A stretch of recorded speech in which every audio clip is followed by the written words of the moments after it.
Hello student, welcome to my YouTube channel. Today we will continue the next part of hydration reaction, that is hydroboration oxidation reaction. It is also the type of hydration reaction. Let's start the reaction. Hydroboration oxidation reaction. Write down the heading. Hydroboration oxidation. Hydroboration oxidation of alkene. First of all, we will discuss some important point regarding this reaction, and the first point of this reaction is it is the type of hydration reaction. Clear? It is the type of hydration reaction. And second point is this reaction is regioselective reaction. This reaction is regioselective reaction. Why it is regioselective? Because during the reaction, the boron atom will attach on less hindered carbon. During the reaction, the boron will attach on less hindered carbon. That's why it is called as regioselective reaction. Clear? Next point is this reaction is stereospecific reaction. This reaction is stereospecific reaction. Why it is stereospecific? Because during the reaction, the product of this reaction is in cis manner. Product is in cis manner. Clear? Now we will discuss the reaction. In this reaction, the alkene will react with two type of reagent. One reagent is BS3 in the presence of THF. Clear? And second reagent is H2O2 in the presence of OH minus.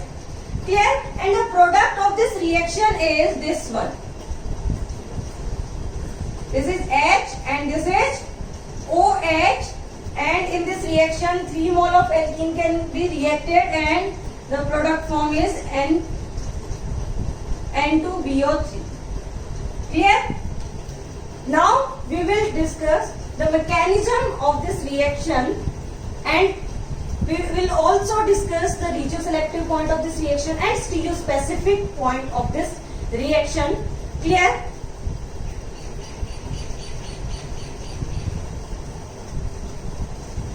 Let's start with the mechanism of this reaction.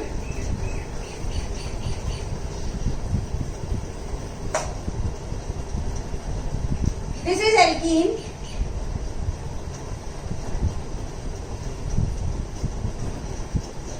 Step number 1 हम discuss करते हैं. Generally क्या लिया जाता है यहाँ पे BS3 हम इस रिएक्शन में लेते हैं in the presence of THF, because BS3 molecule BS3 will exist in the form of dimer. Here BS3 will exist in the form of dimer, and this THF will provide the stability to the BS3 molecule, because BS3 molecule is octet deficient species, and to increase its stability the THF is tetrahydrofuran. क्या है इसके पास? Lone pair है. Boron के पास deficiency है electrons की, तो ये दोनों क्या करते हैं? बॉन्ड फॉर्मेशन करते हैं, कोऑर्डिनेट बॉन्ड बनाते हैं, और इस तरह से कोऑर्डिनेट बॉन्ड बनने से एक स्टेबल कॉम्प्लेक्स बनता है, जिसकी वजह से उसको क्या मिलती है? स्टेबिलिटी मिलती है. और हमें क्या फायदा हो जाता है? हमें इजीली BS3 मॉलिक्यूल अवेलेबल हो जाता है हमारी रिएक्शन के लिए. दैट्स व्हाई हम BS3 और THF को मिक्स करके हम ऐड करते हैं स्टेप 1 में. क्लियर? नेक्स्ट क्या होगा? नेक्स्ट मैकेनिज्म, जब एल्कीन की रिएक्शन होगी किसके साथ? BS3 की, तो इस रिएक्शन का ये जो स्टेप है जो अभी मैं डिस्कस करने वाली हूँ, ये कौन सा स्टेप होता है? एक कंसर्टेड मैकेनिज्म होता है. क्या होता है? concerted mechanism means bond breaking and bond formation, both step जो होंगे रिएक्शन के वो एक सिंगल स्टेप में कंप्लीट हो जाएंगे। मतलब ऐसा नहीं होगा कि एक बार बॉन्ड ब्रेक हो रहा है उसके बाद बॉन्ड की फॉर्मेशन हो रही है। जैसे अपन एसएन1 में पढ़ते हैं, पहले कार्बोकेटाइन बनता है, एक बॉन्ड ब्रेक होता है, लीविंग ग्रुप बांट जाता है, उसके बाद नए बॉन्ड की फॉर्मेशन होती है। यहाँ क्या होता है, साइमल्टेनियसली होगा बॉन्ड फॉर्मेशन भी और बॉन्ड ब्रेकिंग भी। तो यहाँ पे ये जो स्टेप होता है ये कौन सी मैकेनिज्म से होता है, कंसर्टेड मैकेनिज्म से होता है। और कैसे होता है देखो, मैं इस BH3 को यहां लिख रही हूं, ये है मेरे पास BH3। अब बोरोन के पास क्या है, वैकेंट p ऑर्बिटल। तो ये क्या करता है, ये एल्कीन के जो पाई इलेक्ट्रॉन है उस इलेक्ट्रॉन जो डेंसिटी है वो किसकी तरफ मूव करती है, इसके p ऑर्बिटल की तरफ मूव करती है। और एक कंसर्टेड मैकेनिज्म के थ्रू इस तरह से प्रोसेस होती है, इलेक्ट्रॉन इधर से उधर शिफ्ट होते हैं और दोनों की रिएक्शन के बाद एक ट्रांजिशन स्टेट मिल जाती है जो हमें कुछ ऐसी दिखती है। यहाँ पे H और यहाँ पे क्या होता है, ये आपका BH होता है और कुछ इस टाइप से आपको क्या मिलेगी, ट्रांजिशन स्टेट मिलेगी। क्लियर, ट्रांजिशन स्टेट मिलेगी। उसके बाद क्या होगा, ये जो बॉन्ड है ट्रांजिशन स्टेट का, H और जो BH अभी अटैच हुआ है उनमें क्या होती है, अभी भी पार्शियल बॉन्डिंग होती है। क्लियर, ये जो पॉइंट है ये डिसाइड करता है रिएक्शन की स्टीरियो स्पेसिफिसिटी को। क्लियर, क्योंकि यहाँ पे H और BH हमने बोला था ना स्टीरियो स्पेसिफिसिटी में कि रिएक्शन में जो प्रोडक्ट हमें मिलेगा वो सिस मैनर में होगा। जो सिस मैनर का जो डिसाइड हुआ कि किस तरह से प्रोडक्ट बनता है, ये मेन जो स्टेप होता है, यहीं से हमें पता चला कि रिएक्शन का प्रोडक्ट जो बनेगा वो किस मैनर में बनेगा, सिस मैनर में बनेगा। क्लियर, उसके बाद क्या होगा, ये यहाँ पे H और यहाँ पे क्या मिल जाएगा आपको, BH2 मिल जाएगा। क्लियर, मैंने जब रिएक्शन लिखी थी मैंने आपको 3 मोल से रिएक्शन कराई थी। एक्चुअली क्या होता है, इस बोरोन के पास 2 हाइड्रोजन ऑलरेडी है, तो ये दोनों हाइड्रोजन भी ये बोरोन क्या कर सकता है, इस तरह से ही क्या कर सकता है, डोनेट कर सकता है। मतलब मैं ये बोल दूं कि ये सिमिलर ऐसी ही 2 एल्कीन से क्या कर सकता है, रिएक्ट कर सकता है। और रिएक्ट करने के बाद हमें कुछ ऐसा मिल जाएगा, मैं इसको डायरेक्टली लिख दूं कि ये मेरे पास 3 जो है वो इस तरह से मॉलिक्यूल मिलेंगे और बोरोन, इसको क्या बोला जाता है, ट्राई एल्काइल बोरोन। क्लियर, कोई भी एल्काइल ग्रुप हो गया और वो उसके साथ किसके साथ आ गया, बोरोन के साथ आ गया। तो यहां तक का जो स्टेप है इसको बोला जाता है हाइड्रोबोरेशन। क्या बोला जाता है, हाइड्रोबोरेशन। क्लियर हुआ, ये पॉइंट याद रखना, स्टीरियो स्पेसिफिसिटी यहीं से डिसाइड हुई है। रिजियो, हमने बोला था रिएक्शन रिजियो सिलेक्टिव है, ये रिजियो सिलेक्टिव भी यहाँ पे ही डिसाइड हो गया है। बोरोन जब लेस हिंडेड कार्बन पे जाके अटैच हुआ उस टाइम इस रिएक्शन की रिजियो सिलेक्टिविटी भी डिसाइड हो गई। क्लियर, अब नेक्स्ट स्टेप में क्या होगा, देखो मैं यहाँ पे इसको कंटिन्यू करती हूँ। नेक्स्ट स्टेप में ये जो 3rd नंबर स्टेप होगा, स्टेप नंबर 3, उसमें क्या होगा, ये जो हमारे पास ये जो ट्राई एल्काइल बोरोन है इसकी रिएक्शन हो जाएगी किसके साथ, एक ऑक्सीडाइजिंग एजेंट के साथ, और मैंने ले लिया H2O2 in the presence of OH minus. और इस रिएक्शन का जो प्रोडक्ट हमें मिलेगा वो कुछ इस टाइप से मिल जाएगा, 3 मोल हमें इस तरह से अल्कोहल के मिल जाएंगे। क्लियर हुआ। और अगर कोई हमें स्टीरियो पूछ ले तो ध्यान रखना इस बात का कि यहाँ पे ये H और ये OH जो अटैच होगा वो किस मैनर में अटैच होगा, सिन मैनर में। राइट, रिएक्शन क्लियर हुई, हाइड्रोबोरेशन भी कर दिया और इस स्टेप में हमने क्या कर दिया, ऑक्सीडेशन कर दिया। क्लियर, पॉइंट क्लियर हुए आपको। अब मान लो आपके पास क्वेश्चन आ जाता है तो आपको क्या ध्यान रखना है, देखो एक फोकस करो इस चीज पे। H यहाँ BH2, जहाँ पे BH2 है उसी पोजीशन पे क्या OH आ रहा है, क्या आ रहा है, तो बस जब प्रोडक्ट हम बनाएंगे तो डायरेक्टली करेंगे। H लेस हिंडेड कार्बन पे बोरोन जाएगा और जिस कार्बन पे बोरोन जाएगा उसी पे क्या आ रहा है, OH आ रहा है। क्लियर, तो मैं एक एग्जांपल लेके आपको बताती हूँ।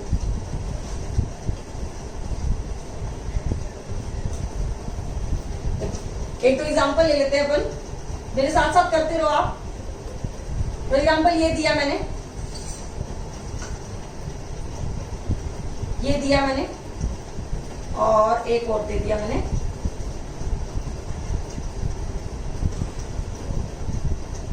क्लियर? यहाँ पे वही मैंने रिएजेंट दिया आपको BS3 THF और सेकंड में दिया मैंने H2O2 in the presence of OH minus. Clear? तो आपको क्या करना है, देखो लेस इंडेड कार्बन, देखो ये वाला कार्बन वो लेस इंडेड पे बोरोन आएगा तो दूसरी पोजीशन पे क्या आ जाएगा, OH आ जाएगा उसी पोजीशन पे। तो ये आ गया OH और ये H ऑलरेडी पहले था। और कोई स्टीरियो पूछ ले तो मैंने क्या कर दिया, ये मान लो मैंने ये मान लिया कि दोनों वेज पे आए हैं। हो सकता है ये दोनों ही किस पे आए हो, डैश पे आए हो, कोई डाउट नहीं है। दोनों को एक साथ डैश पे कर दो, दोनों को एक साथ वेज पे कर दो। क्लियर? नेक्स्ट सेम रिएजेंट मैंने लिया। रिएक्शन जब होगी तो प्रोडक्ट जो हमें मिलेगा क्या वो ये होगा, H यहाँ पे लेस इंडेड पे बोरोन आएगा और बोरोन वाले पे क्या आएगा, OH आएगा। क्लियर हो गया? नेक्स्ट लेस इंडेड कार्बन ये वाला होगा तो बस डायरेक्टली प्रोडक्ट बन गया, बहुत इजी है।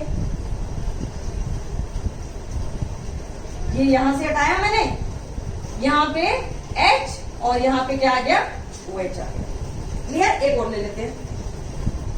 ये मैंने ले लिया C6H5CH double bond CH2 styrene ले लिया। इस पे भी हमने रिएक्शन कराई तो बस बहुत ही सिंपल है, टफ है ही नहीं कुछ। ये यहाँ गया, यहाँ पे H और यहाँ पे क्या आ गया, OH आ गया। क्लियर? तो हमने 3 हाइड्रेशन रिएक्शन को कवर कर दिया। अब मैं आपको एक ऐसा एग्जांपल देती हूँ जिसमें हम तीनों को डिफरेंशिएट कर पाएंगे कि किस रिएक्शन का क्या प्रोडक्ट बनेगा। क्लियर? एक ऐसा एग्जांपल ले लेते हैं जिससे आपका रिवाइज हो जाए एसिड कैटालाइज भी और ऑक्सीमर्क्यूरेशन डीमर्क्यूरेशन भी and last one is hydroboration oxidation भी। क्लियर? तो मैंने एग्जांपल आपके सामने ये कुछ इस टाइप से दिया। ये है आपके पास रिएक्टेंट। इस रिएक्टेंट का सबसे पहले आपको एसिड कैटालाइज हाइड्रेशन करना है, ACH लिख दिया मैंने। नेक्स्ट आपको करना है ऑक्सीमर्क्यूरेशन OM DM करना है, रिएजेंट नहीं लिखी मैं। नेक्स्ट आपको क्या करना है, हाइड्रोबोरेशन ऑक्सीडेशन करना है। तो अब हमें देखना है कि किस रिएक्शन में क्या प्रोडक्ट हमें मिलने वाला है। तो पहले हाइड्रोबोरेशन ऑक्सीडेशन करते हैं, अभी हुआ था ये सॉल्व। क्या करना है, लेस इंडेड कार्बन को आइडेंटिफाई करना है। तो देखो क्या ये प्रोडक्ट मिलेगा, क्या ये यहां और यहां पे H, यहां पे OH आ जाएगा। क्लियर? OMDM करते हैं। OMDM में क्या था, हमने मर्क्यूरी का आयन की रिंग बनाई थी। उसके बाद मैंने क्या बताया था, इस तरह से किया करो, जो हाईली सब्स्टिट्यूटेड कार्बन होता है उस पे OH आता है, दूसरे पे H, तो हो गया सॉल्व। हाईली सब्स्टिट्यूटेड पे OH, यहाँ पे H।